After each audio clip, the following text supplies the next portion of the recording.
दोस्तों, स्वागत है आपका अपने इस YouTube चैनल में।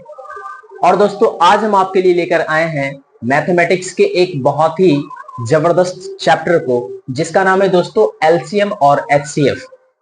तो आज के इस क्लास में हम लोग LCM और HCF निकालने के लिए सीखेंगे दोस्तों। और इससे भी कॉम्पिटिटिव एग्जाम में बहुत तरह के क्वेश्चन पूछे जाते हैं दोस्तों। तो आज का क्लास बिल्कुल जीरो लेवल होगा, बेसिक लेवल से होगा, और हम लोग सीखेंगे कि LCM और HCF कैसे कैलकुलेट किया जाता है। सबसे पहले अगर हम LCM की बात करें दोस्तों, तो LCM जो होता है दोस्तों, LCM का फुल फॉर्म होता है दोस्तों लिस्ट कॉमन मल्टीपल। क्या होता है दोस्तों? लिस्ट कॉमन मल्टीपल, जिसको हम लोग हिंदी में लघुत्तम समापवर्तक कहते हैं दोस्तों। लघुत्तम समापवर्तक कहते हैं। और ये जो हमारा HCF है दोस्तों, HCF, इसको हम लोग कहते हैं हाईएस्ट कॉमन फैक्टर, जिसको हम लोग हिंदी में कहते हैं दोस्तों महत्तम समापवर्तक। क्या कहते हैं दोस्तों? महत्तम समापवर्तक। इसी HCF को हम लोग GCD भी कहते हैं दोस्तों, GCD। GCD का फुल फॉर्म होता है दोस्तों ग्रेटेस्ट कॉमन डिविजर। तो LCM और HCF हम लोग कैसे कैलकुलेट करेंगे? तो LCM कैलकुलेट करने का सबसे अच्छा तरीका यह है दोस्तों कि उसको हम लोग क्या करते हैं ना, कम से कम जो संख्या दिया हुआ रहता है, जैसे मान के चलिए आपके पास संख्या दिया हुआ है 4, 6, 8, बोलेगा इसका LCM बताइए। तो इसको हम दो तरह से कैलकुलेट कर सकते हैं। या तो अब सबका क्या कीजिए, फैक्टर निकाल लीजिए, है ना दोस्तों, और सबके फैक्टर में आप कॉमन देख लीजिए, है ना दोस्तों। उसके बाद आप क्या कीजिए, मल्टीप्लाई कर दीजिए सबके फैक्टर को, जो हमारा आएगा वो हमारा LCM हो जाएगा। या फिर हम लोग बचपन की क्लास में क्या करते थे, LCM निकालने के लिए क्या करते थे, जो संख्या दिया हुआ रहता था उस संख्या के समूह में देखते थे कि ऐसी कम से कम दो संख्या होनी चाहिए जो किसी एक पहाड़े में आता है ना दोस्तों, जिसका कोई एक कॉमन नंबर होता है। जैसे मान लीजिए अगर हम 4, 6, 8 की बात करें, तो एक तो लेते नहीं है, एक को छोड़ करके दो से शुरू करते थे। तो जैसे दो का पहाड़ा, एक के बाद दो का पहाड़ा आता है, दो एक संख्या है दोस्तों, उसमें हम देखते हैं, क्या देखते हैं कि दो के पहाड़े में 4, 6, 8 अगर पूरा आए तो ठीक है, कम से कम दो भी संख्या आता है कि नहीं आता है। अगर आता है तो दो से हम लोग क्या करते थे, शुरू करते थे। अगर दो से नहीं होता था तो क्या करते थे, 3 से शुरू करते थे। 3 से भी नहीं होता था, 4 से शुरू करते थे। तो यहां देखिए 4, 6, 8 दिया हुआ है, तो कम से कम दो अंक तो किसी एक संख्या में कॉमन आ जाता है ना दोस्तों। यहां दो क्या, तीनों आ जाता है, कॉमन आ जाता है ना। किस में आता है, दो में आता है। तो दो के पहाड़ा में 4 कितने बार में आता है, 2 एकम 2, 2 दूनी 4, 2 बार में आता है। दो के पहाड़ा में 6 कितने बार में आता है, तो 2 तिया 6। और 2 के पहाड़ा में 8 कितने बार में आता है दोस्तों, तो 4 बार में आता है। इस तरह से लिख देते थे। फिर चेक करते थे कि कम से कम दो संख्या, तीनों हो गया तो अच्छी बात है, नहीं 3 होगा तो कम से कम कितना संख्या दोस्तों, दो संख्या हम लोग देखते हैं कि किसी एक में कॉमन आता है कि नहीं आता है। जैसे यहां पे आ गया 2, 3, 4, तो 2 के पहाड़ा में 2 तो आएगा, 3 नहीं आएगा, लेकिन 4 आएगा। तो कम से कम दो संख्या तो आ रहा है ना। तो फिर क्या करेंगे, 2 के पहाड़ा से 2 एकम 2, 3 नहीं आ रहा है तो 3 के तीने उतार देंगे, और 2 दूनी क्या हो जाएगा, 4।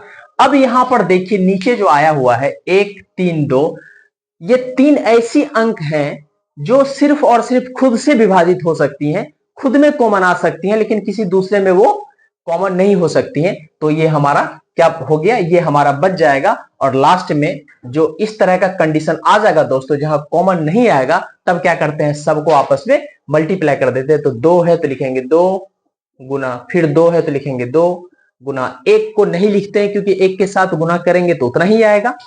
3 गुना 2, तो क्या हो जाएगा दोस्तों, 2 दूनी 4, 4 तिया 12, 12 दूनी 24। ये जो 24 आया दोस्तों, यही हमारा क्या कहलाता है, एलसीएम कहलाता है ना दोस्तों। तो इस तरह से एलसीएम निकालने के लिए हम लोग बचपन की क्लास में सीखे हुए हैं। अगर हम फैक्टर मेथड से निकालना चाहें तो फैक्टर मेथड से एलसीएम कैसे निकलता है, तो आप देखिए कैसे निकलता है। मान लीजिए दोस्तों वही 3 संख्या है 4, 6, 8, बोलेगा इसका एलसीएम निकालिए। फैक्टर मेथड से निकालते हैं। तो 4 है तो पहले 4 का फैक्टर निकाल लीजिए, क्या हो जाएगा दोस्तों, 2 से 2। चलिए 6 है तो 6 का निकालिए, क्या हो जाएगा दोस्तों, 2 से 3। फिर 3 से करेंगे कि वही बात आ जाएगा। 8 है तो 8 का निकालिए, क्या हो जाएगा दोस्तों, 2 से 4, और फिर 2 से 2 दूनी 4, ये आ जाएगा। तो 4 था तो 4 का क्या आया था, 2 गुना 2। 6 का क्या आया, आया 2 गुना 3। 8 का क्या आया, आया 2 गुना 2 गुना 2, ये आया है ना दोस्तों। तो देखिए इसमें ये कॉमन आ जाएगा, तीनों में 2 है ना दोस्तों, तीनों में क्या है, 2 है। तीनों में जो 2 है तो इसमें से क्योंकि कॉमन है, सब में है, तो तीनों में जो 2 आया है इसमें से 1 2 को बाहर निकाल लेंगे। कॉमन है ना, तीनों में है, 1 2 को बाहर निकाल ली। इसके अलावा जितनी संख्याएं बच गई हैं सबको इसके साथ मल्टीप्लाई कीजिए। 3 गुना 2 गुना 2, क्या हो जाएगा दोस्तों, 2 तिया 6, 6 दूनी 12, 12 दूनी 24। देखिए इस तरह से हम लोग कैलकुलेट किए तो कितना आया, 24 ही आया। तो इस तरह से हम लोग एलसीएम को क्या कर सकते हैं, फाइंड आउट कर सकते हैं। एलसीएम निकालना तो हम लोग सीख लिए दोस्तों। एचसीएफ कैसे निकलता है, तो देखिए एचसीएफ कैसे निकलता है। एचसीएफ निकालने के लिए हम लोगों को क्या सोचना पड़ता है, तो वही एग्जांपल हम 4 6 8 वाला ही लिए हैं। तो 4 6 8 वाले का ही हम क्या निकालेंगे, एचसीएफ। इसका क्या निकालने वाले हैं दोस्तों, एचसीएफ। तो एचसीएफ हम लोग 2 तरह से आराम से कैलकुलेट कर सकते हैं। एक तो भाग विधि द्वारा कर सकते हैं, है ना दोस्तों, लेकिन हम लोगों को यहां पर सीखना है तो बहुत कम समय में एचसीएफ अगर निकालना हो तो कैसे निकालेंगे। तो आपको एक बात का ध्यान रखना है, आपको क्या करना है, जो संख्या दिया हुआ रहेगा उस संख्या में आपको देखना है सबसे छोटा संख्या कौन है। तो इन तीनों में सबसे छोटा कौन है, इन तीनों में सबसे छोटा है 4। ये सबसे छोटी संख्या, स्मॉल नंबर, सबसे छोटी संख्या है ना दोस्तों। आपको देखना है ये जो छोटी संख्या है 4, 4 से 6 में भाग लगेगा, नहीं लगेगा। 4 से 8 में भाग लगेगा, बिल्कुल लग जाएगा, लेकिन 6 में नहीं लगेगा। इसका मतलब है कि इन दोनों संख्या में 4 से भाग नहीं लगे, एक में लगेगा एक में नहीं लगेगा, तो कॉमन 4 नहीं हो सकता है। अच्छा कोई बात नहीं है, तो इसी 4 का क्या करेंगे, फैक्टर निकाल लेंगे। इस 4 का जब हम फैक्टर निकालेंगे तो क्या निकलेगा दोस्तों, 2 दूनी 4, 2 और 2 आएगा, इसका फैक्टर आएगा ना दोस्तों। अब इसमें से देखेंगे 2 से 4 में भाग तो लग ही रहा है, इस 2 से 6 में भी भाग लग रहा है, और इसी 2 से 8 में भी भाग लग रहा है ना दोस्तों। कितने से लग रहा है, एक वाले 1 2 से लग रहा है, दोनों 2 को मिला देंगे तो 4 हो जाएगा, लेकिन 1 2 से 4 का एक ऐसा पार्ट, एक ऐसा फैक्टर जिसका नाम क्या है दोस्तों, 2, वो 2 एक ऐसी संख्या है जिसमें तीनों से भाग लग जाता है, तीनों के लिए कॉमन है। तो ये 2 जो हो गया दोस्तों, यही 2 हमारा क्या हो गया, एचसीएफ हो गया, यही हमारा 2 हो गया एचसीएफ। देखिए एचसीएफ निकालना कितना आसान है। जैसे मान लीजिए आपको दे देगा 15 30, है ना दोस्तों, और यहां पर दे दिया मान के चलिए 125। अगर हम यहाँ पे 45 60 90 कुछ दे देते तो सब में तो 15 ही कॉमन आ जाता है, इसलिए वो नहीं दिए।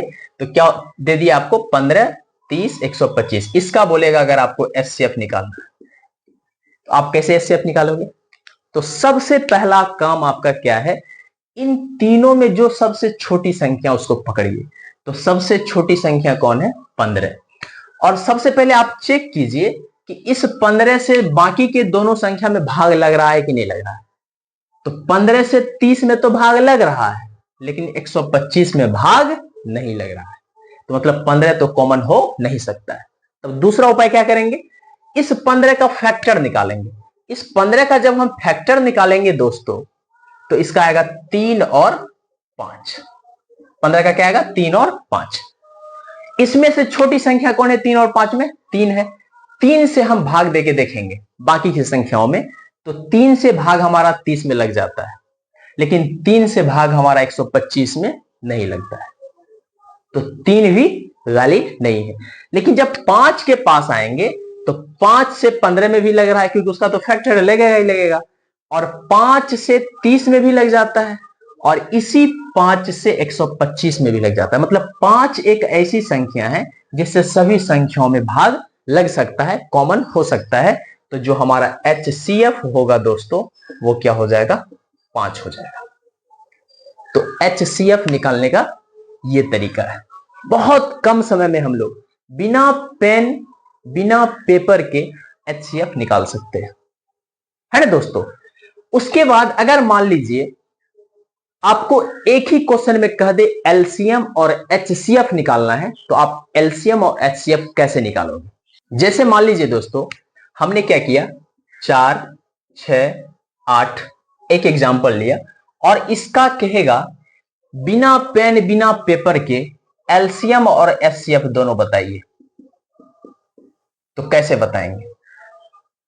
तो एक काम करेंगे, क्या करेंगे दोस्तों, इन तीनों में जो सबसे छोटी संख्या उसको उठाएंगे। तो सबसे छोटी संख्या क्या है? 4। 4 देखेंगे बाकी के संख्याओं में भाग लगता है कि नहीं लगता है? नहीं लग रहा है। नहीं लग रहा है तो छोड़ दीजिए, चलिए अच्छी बात है। इन 4 का फैक्टर निकालते हैं। 4 का जब फैक्टर निकालेंगे तो क्या आ जाएगा? 2 और 2। तो 2 से 4 में भी भाग लग जाता है, इसी 2 से 6 में भी लग जाता है, और इसी 2 से 8 में भी लग जाता है ना दोस्तों। तो अब देखिए, 2 से 4 में भाग लग रहा है, 2 से 4 में भाग लग रहा है, कितने बार में लग रहा है? 2 बार में, है ना दोस्तों। इसी 2 से 6 में भी भाग लग रहा है, कितने बार में लग रहा है? 3 बार में। और इसी 2 से 8 में भी भाग लग रहा है, कितने बार में लग रहा है? 2 चौकी 8। ये तो भाग लगाए थे, 4 का फैक्टर लगाए 2 2, तो एक 2 से भाग देते, ये भागफल आया था उसका एक तरह से। ये सोचना है आपको, है ना। इन्हें कि दोनों को लिख देना है, दोनों को नहीं लिखना है, किसी एक को लिखना है ना दोस्तों। जो उसका फैक्टर होगा, अगर समान अंक है तो किसी एक को ही लिखना है, याद रखना है आपको। तो ये जो आपका आएगा, ये आपका आएगा LCM। 2 तिया 6, 6 चौकी 24, ये आपका आया LCM। लेकिन अगर HCF की बात करेगा तो HCF में क्या करेंगे? HCF की जब बात करेगा तो आपको यह देखना है कि जो छोटी संख्या उसका जो फैक्टर है, वो फैक्टर का जो छोटा संख्या, फैक्टर का जो छोटा संख्या है, तो दोनों तो बराबर है यहां, चाहे आप इस 2 को लीजिए या इस 2 को लीजिए। तो उठा के देखना है बाकी की संख्याओं में भाग लगता है कि नहीं लगता है। बिल्कुल लग रहा है, तो HCF हमारा क्या हो जाएगा? 2 हो जाएगा। तो बिना पेन पेपर के आप LCM और HCF दोनों कैलकुलेट कर सकते हैं, है ना दोस्तों। चलिए अब हम लोग सीखते हैं कि आखिर भिन्न में जब दिया हुआ रहेगा तो उसके LCM और HCF को कैसे कैलकुलेट करेंगे, है ना दोस्तों। जैसे देखिए दोस्तों, इस तरह का भिन्न दिया हुआ है और कह रहा है इस भिन्न का LCM बताइए। क्या बताइए? LCM बताइए। भिन्न दिया हुआ है और भिन्न का कहता है LCM बताइए।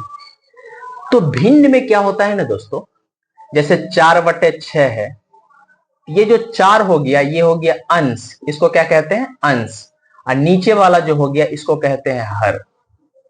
तो 8 हो गया अंश, 12 हो गया हर, 12 हो गया अंश, 24 हो गया हर। तो अगर ऐसा क्वेश्चन आ जाए और कह दे LCM निकालना है, तो आपको एक लॉजिक लगाना है। अगर LCM कहेगा निकालने, क्या कहेगा दोस्तों? LCM कहेगा निकालने, तो आपको क्या करना है? अंश वाले का, किसका? अंश वाले का, अंश वाले का LCM निकालेंगे, बटा हर वाले का HCF निकालेंगे। अंश वाले का क्या करेंगे? LCM निकाल लेंगे और हर वाले का HCF निकाल लेंगे। तो अंश में कौन कौन है? 4, 8, 12। 4, 8, 12, 4, 8, 12 का क्या निकालेंगे?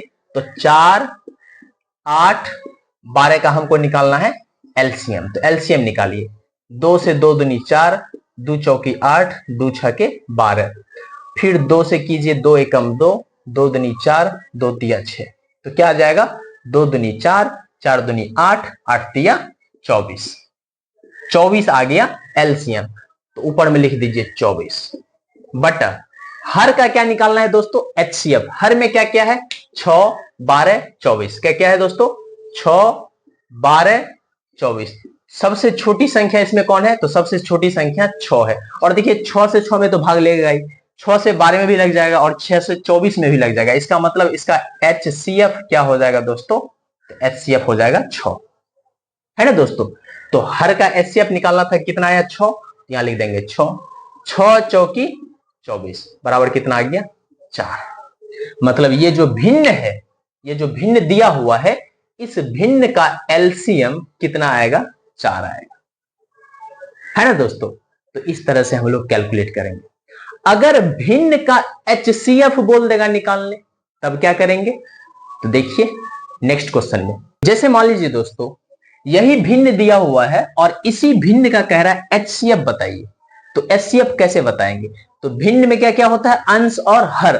अगर एचसीएफ कहेगा तो एचसीएफ के लिए क्या करेंगे, जो अंश है दोस्तों, अंश का निकाल लेंगे एचसीएफ, अब बटे हर का निकाल लेंगे एलसीएम।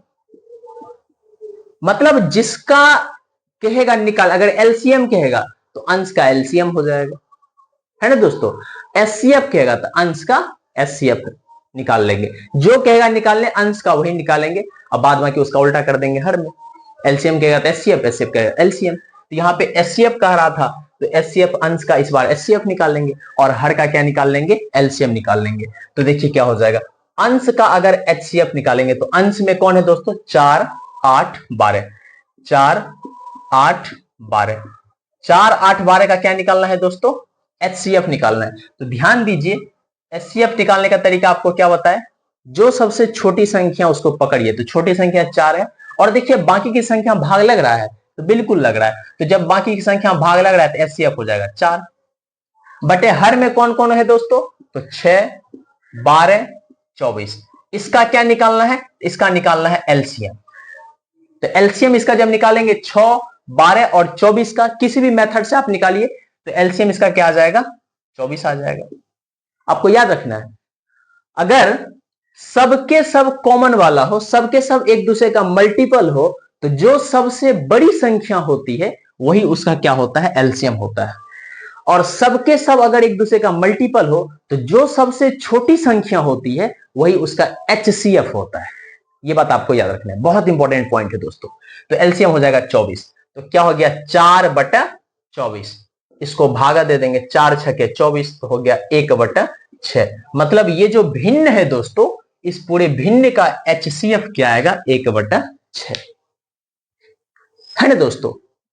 कहते हैं दोस्तों कुएं में जब बाल्टी उतरता है और उतर करके झुकता है तो भरकर बाहर आता है। जीवन का भी यही गणित है, जो अपने जीवन में झुकता है वह बहुत कुछ प्राप्त करता है। दादागिरी तो हम मरने के बाद कर सकते हैं। कैसे, 4 आदमी पैदल चलेंगे और हम उसके ऊपर सोकर चलेंगे, है ना दोस्तों। तो जीते जी दादागिरी करने की कोई जरूरत नहीं है। अपने जीवन में सफल होने के लिए अगर आप झुकोगे तो आप उतना ही आगे बढ़ोगे, है ना दोस्तों। और एक छोटा सा चीज मैं आपको इस चैप्टर में बता देता हूं, कभी कभी उससे भी क्वेश्चन आता है ना दोस्तों। एलसीएम गुना एचसीएफ बराबर होता है पहली संख्या गुना दूसरी संख्या। इसका क्या मतलब हुआ, एक छोटे से एग्जांपल से इस बात की हम क्या कर देते हैं, पुष्टि कर देते हैं, है ना दोस्तों। अगर मान लीजिए आपको क्या दे दिया है, आपको मान लीजिए पहली संख्या दे दिया है, मान लेते हैं 18 दे दिया है, दूसरी संख्या आपको मान लीजिए दे दिया है 72 और एचसीएफ दे दिया है आपको 2। कितना दे दिया है दोस्तों, 2, है ना दोस्तों। और 2 इसका एचसीएफ होगा भी होगा, 18 और 72 का एचसीएफ क्या होगा, 2 होगा। अगर मान लीजिए आपको एचसीएफ भी दिया हुआ है मान लेते क्वेश्चन में दे रखा है, तो एलसीएम निकालना है, तो कैसे निकालेंगे? एलसीएम गुना 2 बराबर 18 गुना 72। तो यहां से ये 2 इधर गुना के फॉर्म में इधर आएगा तो क्या हो जाएगा? भागा के फॉर्म में हो जाएगा, ये कट जाएगा, 2 नमा 18। तो एलसीएम बराबर हो जाएगा 72 गुना 9। तो एलसीएम बराबर हो जाएगा दोस्तों 9 दूनी 18, 63 1 64, 648। ये हमारा हो गया आंसर। तो इस तरह के भी क्वेश्चन होते हैं। बाद बाकी और भी कई तरह के क्वेश्चन इसमें आते हैं, तो मैं उन सारे क्वेश्चनों पर नेक्स्ट क्लास में चर्चा करूंगा। तो आज का क्लास इतना ही, तब तक के लिए धन्यवाद।